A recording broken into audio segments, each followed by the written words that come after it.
लोग मुझसे पूछते क्या वैसी तुम क्या सिर्फ मुसलमानों की बात करोगे?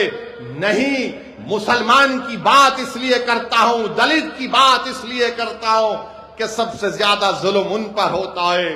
बताओ, बिहार में एक नौजवान 28 साल का बच्चा भारत भूषण तिवारी, उसका एनकाउंटर करके गोली मार दी गई।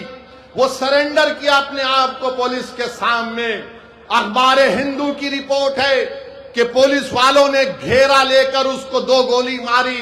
वो भारत भूषण तिवारी मुस्कुरा रहा था, फिर पुलिस की गाड़ी में डालकर और 3 गोलियां मारी। वो भारत भूषण तिवारी मर गया।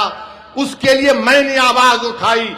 ये नहीं देखा कि मुसलमान है, मैं एनकाउंटर के खिलाफ था और रहूंगा इंशाअल्लाह ताला। मेरा मानना यह है कि एनकाउंटर गलत है। जब कोर्ट, अदालत, संविधान BNSS है, तो फिर अगर एनकाउंटर से इंसाफ हो सकता है तो फिर कोर्ट को, BNS को उठाकर फेंक दो, कोर्ट को बंद कर दो। रूल ऑफ लॉ, संविधान की बात करता है। वो भारत भूषण तिवारी एक ब्राह्मण बच्चा था, एक ब्राह्मण बच्चा था। तो क्या मैंने देखा कि मुसलमान हिंदू देखा? नहीं। नाइंसाफी जहां पर होगी हम आवाज उठाएंगे। तो मेरे अजीज दोस्तों और बुजुर्गों, हम आपसे यह भी अपील कर रहे हैं कि आप जानते हैं कि उत्तर प्रदेश के बाबा, हम उनसे पूछना चाहते हैं, 2024 में पुलिस कांस्टेबल का इम्तिहान हुआ, पेपर लीक कैसे हो गया बाबा? पेपर लीक हो गया। और पेपर लीक कहां से हुआ? गुजरात के प्रिंटिंग प्रेस से हुआ। पेपर लीक आप जानकर तकलीफ होंगी कि 10 साल में 48 मरतबा री एग्जामिनेशन हुआ भारत में।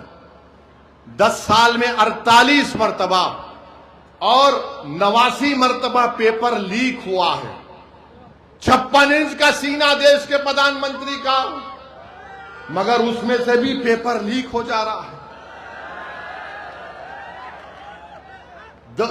10 साल में 48 मरतबा री एग्जामिनेशन, 89 मरतबा पेपर लीक।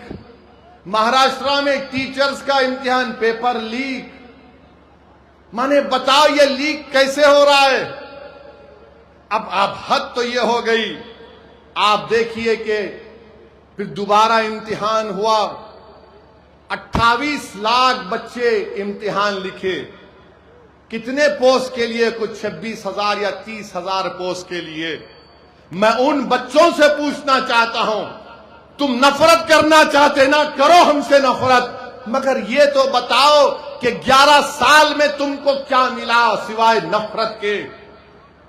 26,000 पोस्ट के लिए 28 लाख 50,000 बच्चे इम्तिहान लिखते हैं। बताओ आपको क्या मिला? आज हम आ रहे थे तो जहां पर हम होटल में ठहरे, मीडिया के लोगों ने हमसे पूछा कुछ बोल दीजिए। हमने कहा क्या सवाल है तुम्हारा?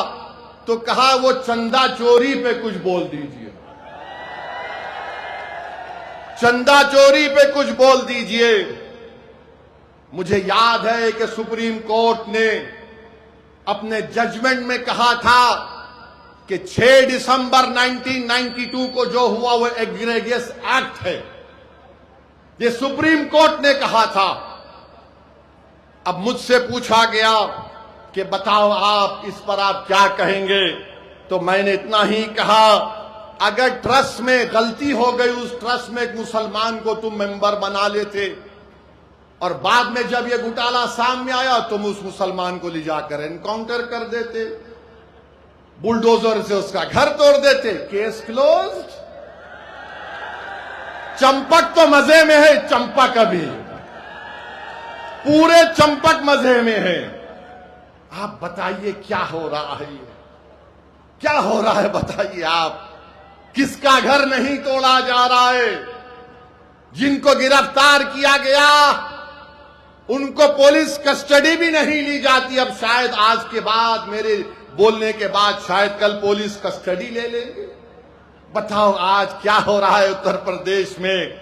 मेरे अजीज दोस्तों और बुजुर्गों, हम आपसे अपील कर रहे हैं कि अपने इत्तेहाद को मजबूत करिए।